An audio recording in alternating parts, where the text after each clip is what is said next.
Welcome friends, I am Rajan Kumar. Today we will try to define social studies. अभी हम इसको define करेंगे, उससे पहले एक बात, दुनिया में कोई भी जो चीज है उसको डिफाइन करना सबसे डिफिकल्ट काम है ना। जैसे कि अगर हम कहें, हालांकि डेफिनेशन हम कई बार दिए हैं एग्जाम पर, लेकिन फिर एक बार देते हैं। जैसे अगर कोई कहे कि इस मार्कर को डिफाइन कीजिए, कि डिफाइन मार्कर, ये जो मार्कर उसको डिफाइन कीजिए, कोई क्या कह सकता है कि जिससे लिखते हैं वो मार्कर है ना। तो फिर कोई प्रश्न कर देगा कि पेंसिल से भी तो लिखते हैं, पेन से भी तो लिखते हैं। फिर कह देगा ना, जिससे व्हाइट बोर्ड पे लिखते हैं और जिससे व्हाइट बोर्ड पे लिखते हैं और फिर उसको मिटा सकते हैं। तो फिर प्रश्न आएगा, जो कलर होता है हम लोगों का, कलर से भी तो व्हाइट बोर्ड पे लिख देंगे और फिर उसको मिटा देंगे। तो कहने का अर्थ क्या है कि किसी भी चीज को डिफाइन करना बहुत डिफिकल्ट काम है। देखिए ना, सिंपल एक मार्कर को डिफाइन करना मुश्किल है, तो वैसे ही क्या किसी भी चीज को डिफाइन करना, परिभाषित करना बड़ा ही डिफिकल्ट मुश्किल काम है। लेकिन हम लोग एक पढ़ने के दृष्टिकोण से एक ऐसा डेफिनेशन ले लेते हैं, एक ऐसी परिभाषा ले लेते हैं जिससे कि हमारा काम हो जाए। तो ये जो सोशल स्टडीज के यहाँ पे हम डेफिनेशन दे रहे हैं, बिल्कुल एक कम सेंटेंस में प्रयास किया गया है कि एक अच्छा डेफिनेशन दिया जा सके। तो पहले हम डेफिनेशन पढ़ते हैं, फिर आप लोगों को समझाते हैं। चलिए, social studies is a subject in which we study about history, geography, economics, society and political science. सामाजिक विज्ञान एक ऐसा विषय है जिसमें हम पढ़ते हैं इतिहास, भूगोल, अर्थशास्त्र, समाज तथा राजनीति विज्ञान।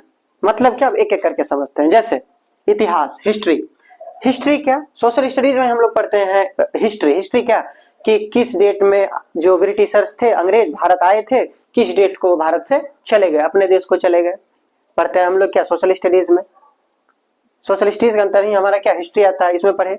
फिर हम लोग क्या ज्योग्राफी पढ़ते हैं सोशल स्टडीज में। ज्योग्राफी क्या है ना, कि क्या वजह है कि जो हिमालय पर्वत है उसके जो चोटी है उस पर बर्फ जमा रहता है ना, किस वजह से हिमालय का निर्माण हुआ।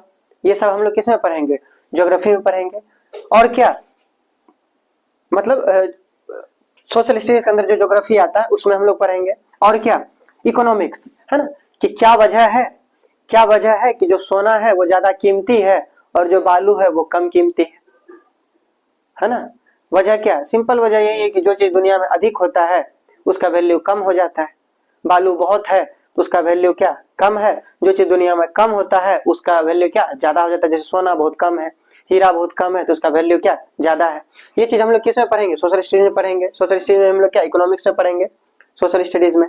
फिर क्या सोसाइटी हम लोग पढ़ेंगे, समाज को पढ़ेंगे कि अपना समाज कैसे काम करता है ना, इसको पढ़ेंगे। और जाके हम लोग कैसे पढ़ेंगे, पॉलिटिकल साइंस पढ़ेंगे है ना, कि कैसे प्रधानमंत्री बना जाए, संविधान का क्या यूज है ना, जो फिर जाके क्या वजह है कि जो किस तरीके से जो अपना कोर्ट है वो काम करता है, जो कचहरी है अपना कैसे काम करता है, कितना पावर डीएम साहब को दिया गया है, कितना पावर सीएम साहब को है, कितना पावर पीएम को है, जो प्रधानमंत्री जी हैं उनको है। तो ये सभी हम लोग किसमें पढ़ते हैं, हम लोग पॉलिटिकल साइंस में पढ़ते हैं ना, कि कोई भी जो उच्च अधिकारी है उसके पास कितना शक्ति है ना, सामान्य लोग जो है हम लोग है ना, नॉर्मल पीपल, उनके पास क्या अधिकार है ना, जो राष्ट्रपति जी हैं उनके पास क्या अधिकार है, जो प्रधानमंत्री जी हैं उनके पास क्या अधिकार है, जो गृह मंत्री जी हैं उनके पास क्या अधिकार है, तो मुखिया जी हैं उनके पास क्या अधिकार है। तो ये जो भी चीज है ना, तो ये जो हम लोग जो पढ़ते हैं हम लोग सोशल स्टडीज के अंतर्गत पढ़ते हैं। तो उम्मीद है आप लोगों को हम समझा पाए होंगे और थैंक्स फॉर वॉचिंग।